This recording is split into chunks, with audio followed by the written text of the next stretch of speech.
Servus, Männer, it's Red Pill Germany again. Today I want to present a story to you that maybe makes you understand Germany a little better and maybe it makes you also laugh a little bit. At least I had to laugh when I read about these things.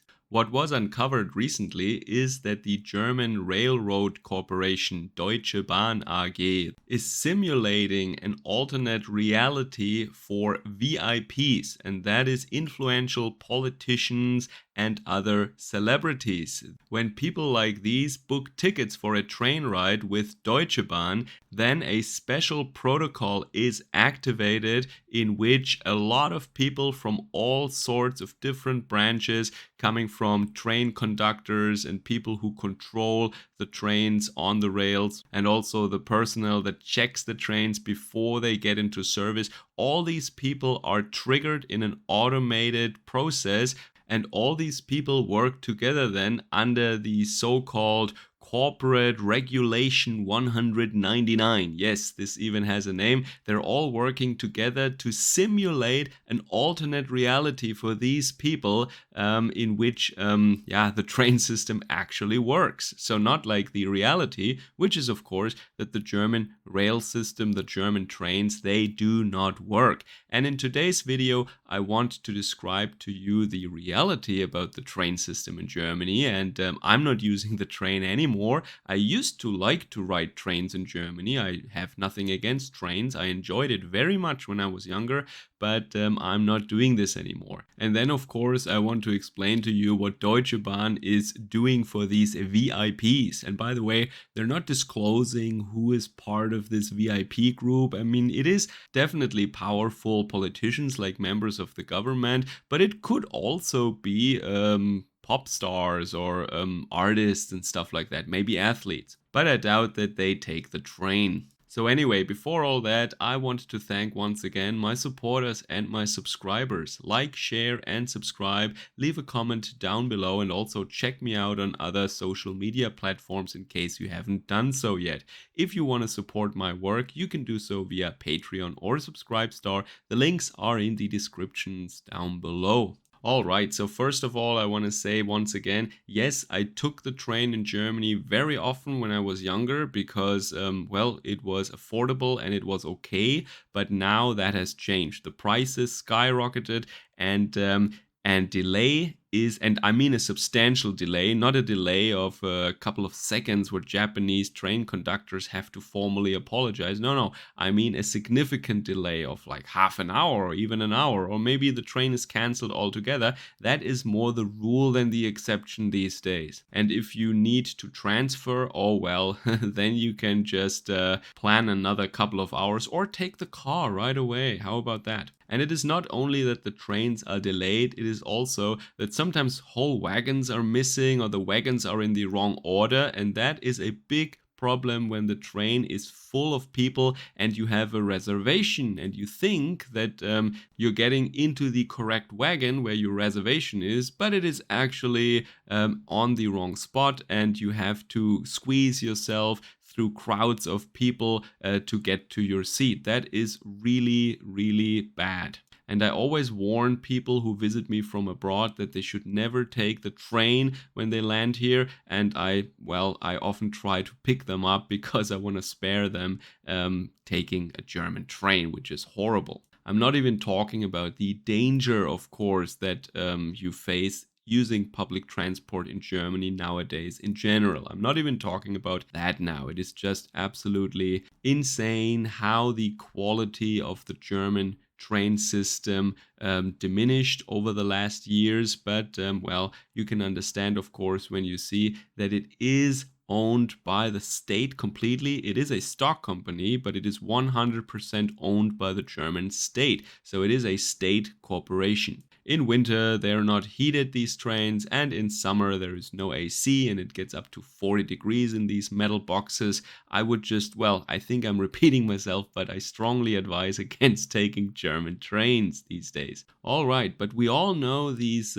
media images where powerful politicians from Germany taking the train, and they're also photographed whenever they do that, of course, and maybe there are even some journalists present then that write a story or interview these politicians during the train ride, and then they can show how environmentally sensitive they are and how much they like the environment, whatever, right? Sometimes they use the trains also to commute or to get to work or when there is a meeting somewhere. Yes, politicians do take trains. However, what I didn't know before, Der Spiegel actually broke this story. Kudos to them. I hope this is not all lies, like usually when Der Spiegel writes something. But well, I'm taking my chances here with Der Spiegel. They uncovered that there is this protocol or this regulation 199, and that defines what happens at Deutsche Bahn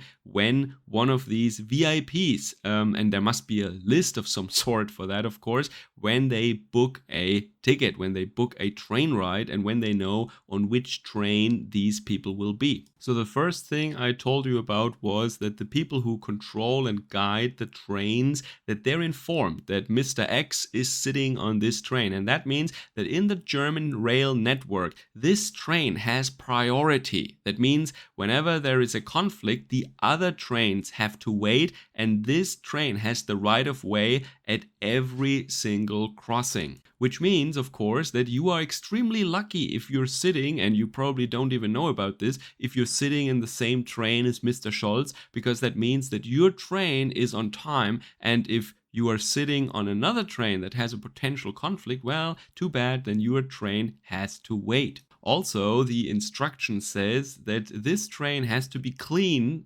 inside and outside, which begs the question, of course, like all these other things that I will tell you about. Well, shouldn't trains always be clean, and shouldn't they be cleaned? Yeah, and the employees of Deutsche Bahn, according to this regulation for VIPs, they also have to check the train in the morning and see if everything is functional. Can you believe that? This is only the VIP service. This is not the normal service. They don't check the trains. They only check it if Mr. Scholz is sitting in there, and other VIPs, of course. And this is especially important for the heating, the ventilation, and the AC system. So when a politician is sitting in there, then the AC actually works.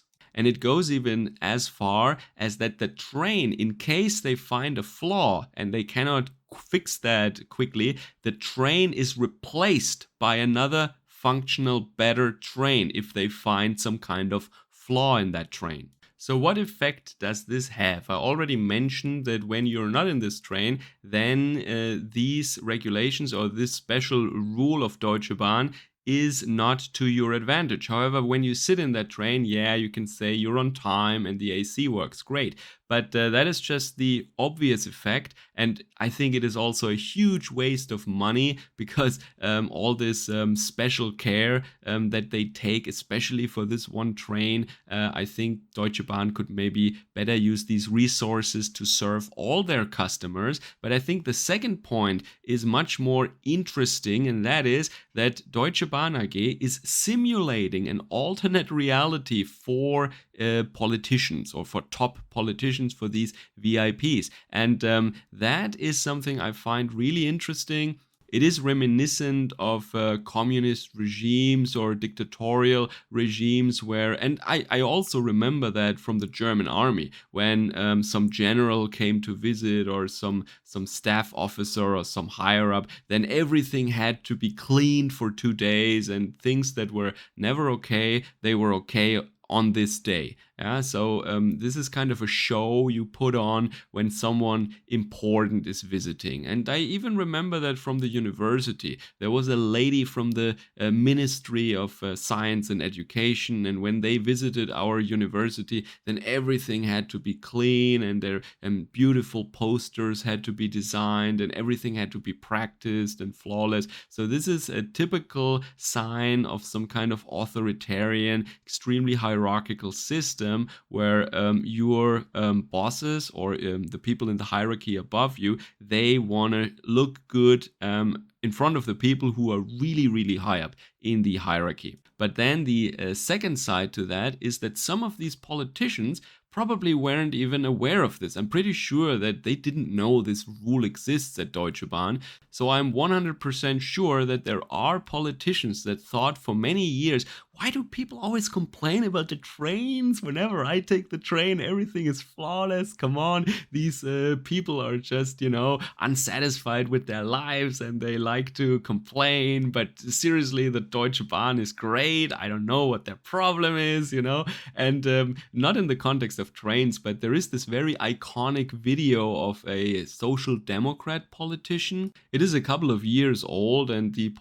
she is also a couple of years old. I'm talking about Elfie Handrik, and there is this iconic interview where she says, well, I don't understand why people always say that we should take the worries of the citizens serious. I mean, what kind of worries do they have? What kind of problems could they possibly have? I don't understand this. And this is a very iconic video, but if you are living in this overprotected bubble where corporations like Deutsche Bahn, and this is just one example, where they are practically simulating an alternate version of Germany for you in particular, that makes you believe that Germany is a working country where things are just, going well and things are functional and the way they should be. Yeah, well, then maybe some of these politicians, especially if they're not well grounded or not very smart or don't have critical thinking skills, they might actually get the impression that Germany is a great country, when there is this bubble of people around them that are bending over backwards to make them believe so. And of course, shortly after this regulation was revealed in an article by Der Spiegel to the public, there were already first people or first voices from management of Deutsche Bahn who said, this is outdated, this is not cool anymore, we have to get rid of this regulation, this is clearly wrong, and this VIP service, especially in times like these now. So there are more and more stories, and I reported about, for example, the corruption and the grifting that is going on in the public broadcasting recently, especially when times are getting tougher in Germany in terms of prices, inflation, energy, maybe soon unemployment. So there are many cases like these where the corrupt dealings of these elites or self-described elites in Germany, these people especially in public service or public broadcasting, Deutsche Bahn, politicians, whatever, where there is some spotlight on these affairs, and then they're backpedaling and they're really afraid because they're afraid of an angry mob of taxpayers. And maybe this is a chance for some people in the pyramid to throw some of their fellows under the bus. But I see this first and foremost as a planned and deliberate technique by the cathedral or the pyramid to release some pressure in the pot. And I think they know exactly what they're doing. They're like engineers operating a complicated plant. And this is just a little lever, a little knob that they turn. Let me know what you think about that and how the train works in your country, of course. Servus, Kameraden.